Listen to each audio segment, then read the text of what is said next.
मित्रों, इस संसार में हर एक व्यक्ति प्रतिदिन कुछ ना कुछ पाप जरूर करते हैं, लेकिन वह कभी यह नहीं सोचते कि वह पापी है। ऐसे में मन में यह सवाल उठता है कि आखिर इस सृष्टि में सबसे बड़ा पापी कौन है। अगर आप भी इस सवाल का जवाब जानना चाहते हैं तो आप हमारे इस वीडियो में अंत तक जरूर बने रहिए, क्योंकि आज हम आपको इस वीडियो के माध्यम से विस्तार से बताएंगे कि आखिर इस संसार का सबसे बड़ा पापी कौन है। चलिए शुरू करते हैं। सबसे बड़ा पापी कौन है, स्त्री या पुरुष? मित्रों, इस प्रश्न का उत्तर आज हम आपको एक कथा के माध्यम से देने वाले हैं, तो आप इसे ध्यान से जरूर सुने। एक समय की बात है, एक राज्य में एक राजा रहा करते थे।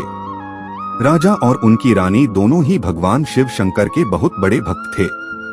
उन्होंने अपने महल में तोता मैना का एक जोड़ा पाल रखा था और उन दोनों को एक ही पिंजरे में रखा था। इसी तरह काफी समय बीत चुका था। मित्रों, अब आपको तो अच्छी तरह से पता है कि पति पत्नी में कुछ कुछ बातों पर लड़ाई जरूर होती रहती है। तो एक दिन मैना ने तोते से कहा, मैंने मान लिया कि पुरुष सबसे बड़े पापी होते हैं। पुरुष ही सबसे बड़े धोखेबाज होते हैं। मौका मिलने पर पुरुष कुछ भी कर देते हैं। मैना की बात सुनकर तोता बोला, तू अपनी यह फालतू की बातें बंद कर। पुरुष इतने पाप नहीं कर सकते जितने पाप स्त्रियां अपने जीवन में करती हैं। स्त्रियां जितना धोखेबाज होती हैं, उतना इस संसार में कोई दूसरा धोखेबाज होता ही नहीं। स्त्रियों से बड़ा पापी इस संसार में कोई दूसरा नहीं होता। ये किसी की भी हत्या तक कर सकती हैं। जिसके बाद तोता और मैना में जमकर लड़ाई होने लगी कि दुनिया में सबसे बड़ा पापी कौन है। यह सब देखने के बाद राजा ने तोता और मैना से पूछा कि आखिर तुम दोनों क्यों लड़ रहे हो, किस बात पर तुम दोनों बहस कर रहे हो। तभी मैना ने उत्तर देते हुए कहा, राजन, यह मान नहीं रहा है कि दुनिया में सबसे बड़ा पापी पुरुष ही होते हैं। फिर पलटकर तोते ने जवाब दिया कि मैं कैसे मान सकता हूँ, क्योंकि इस संसार में सबसे बड़े पापी तो स्त्रियां ही होती है। राजा ने दोनों से कहा कि तुम दोनों किस आधार पर ऐसा कह रहे हो। तब मैना ने उदाहरण देते हुए एक कथा सुनाई। एक गांव में एक सेठ जी रहा करते थे। वो बड़े धन दौलत वाले थे, लेकिन उनका बेटा जो था वह घमंडी और बिगड़ा हुआ इंसान था। सेठ का बेटा दारू और जुए का रोगी था। सेठ जी के समझने पर भी कुछ नहीं बदला, परंतु सेठ यह बात सोचते सोचते दुख में अपने प्राण त्याग दिए। जब पिता जिंदा थे तब उनका बेटा कम मात्रा में जुआ खेला करता था, लेकिन जब पिता की मृत्यु हुई तब से वह स्वतंत्र हो गया और बिना किसी चिंता के दिन रात जुआ खेलने लगा। धीरे धीरे करके वो जुए में सब कुछ हार गया, कंगाल हो गया। उस समय फिर दोबारा वह लौटकर अपने गांव नहीं आया और किसी दूसरे गांव चला गया। वह लड़का किसी सेठ के घर जा पहुंचा और उसने कहा कि क्या मुझे थोड़ा सा पानी मिलेगा क्या। तब सेठ ने उसे पूछा कि तुम कहां से आए हो और क्या करते हो। जिसका जवाब देते हुए लड़के ने कहा कि मैं एक व्यापारी हूं और गाड़ी से जा रहा था। बीच रास्ते में कुछ गुंडे मेरे सारे सामान को लूट कर ले गए, इसीलिए मैं यहाँ आ पहुँचा। अगर आप मेरी थोड़ी सी मदद कर देते तो अच्छा होता।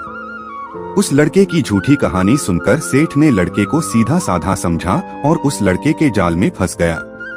सेठ कहने लगे कि बेटा, तुम दिखने में ठीक ठाक हो और कमा भी लेते हो, तो क्या तुम मेरी बेटी से विवाह करोगे? यह बात सुनकर लड़का का मन प्रफुल्लित हो जाता है और शादी के लिए सेठ से हाँ कह देता है, जिसके बाद उन दोनों का विवाह हो जाता है। सेठ फिर से बहुत सारा पैसा देकर लड़की को विदा कर देता है। अब इस लड़के को तो केवल पैसों के लिए ही उस लड़की के साथ विवाह करना था, जो वह कर लेता है। विवाह के बाद वो लोग जब जा रहे होते हैं तो रास्ते में एक जंगल पड़ता है। तब लड़का उस लड़की से कहता है कि देखो, हम लोग जंगल की रास्तों से गुजर रहे हैं, तो कोई भी चोर तुम्हारे जेवर चुरा सकता है। तुम ऐसा करो कि अपने सारे जेवर मुझे उतार के दे दो।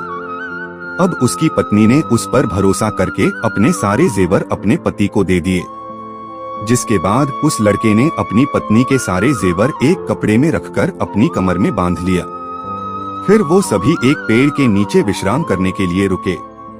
तब उस लालची लड़के ने साथ आई हुई दासी को उसने मार डाला और अपनी पत्नी को कुएं में ढकेल दिया, ताकि वो कुएं में गिरने से मर जाएगी। और फिर लड़का वहां से भाग गया लेकिन उसकी पत्नी मरी नहीं और कोई उसे बाहर निकलने के लिए आएगा, यह सोचकर जोर जोर से चिल्लाती रही। तभी कुएं के पास से एक आदमी गुजर रहा था।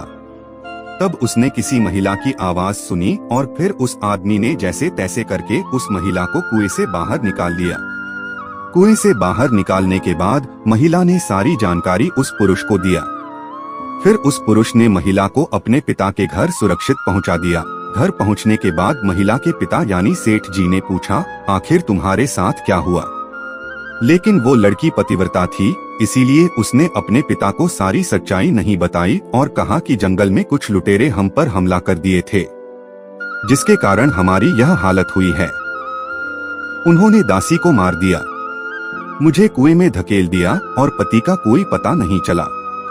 बेटी की यह बातें सुनकर सेठ जी बोली, चलो कोई बात नहीं, भगवान सब ठीक कर देंगे।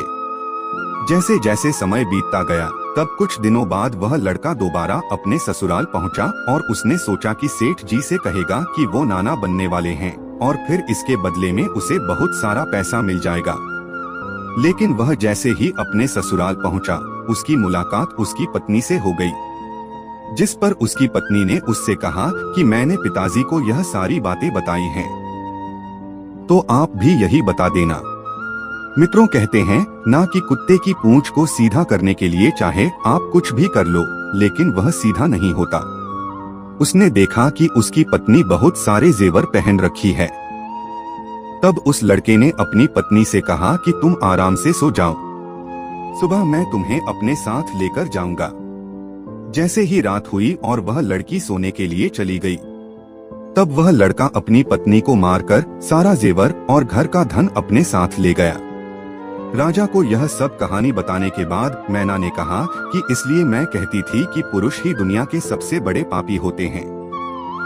उसने अपनी पत्नी को मारा और उसका सारा सामान लेकर भाग गया। मैना की यह बातें सुनकर तोता ने भी एक कहानी सुनाया, जिसमें उसने स्त्री के चरित्र को लेकर बात की थी। दोनों की यह बातें सुनकर राजा बोले, इस बात का उत्तर अब मैं तुम लोगों को देता हूँ कि आखिर कौन सबसे बड़ा पापी है। राजा आगे बताते हैं कि जिस इंसान की सोच उसकी स्तर से नीचे गिर जाती है, वह इंसान सबसे बड़ा पापी होता है। चाहे वह पुरुष हो या फिर स्त्री, इससे कोई फर्क नहीं पड़ता, क्योंकि इंसान पाप करने से पहले कभी भी नहीं सोचता कि आखिर वह स्त्री है या पुरुष, उसे माफ करना चाहिए या नहीं। इसीलिए पापी कोई भी हो वह दंड का भागी होता है। किसी एक को देखकर स्त्री या पुरुष जाति को दोष देना गलत होता है, इसलिए हमें कभी भी पाप नहीं करनी चाहिए। तो मित्रों, आज आपने जाना कि इस संसार का सबसे बड़ा पापी कौन होता है। इसलिए हमेशा एक अच्छी सोच रखकर काम करने चाहिए। अपनी सोच को अपने स्तर से नीचे नहीं जाने देना चाहिए। आज के वीडियो में बस इतना ही।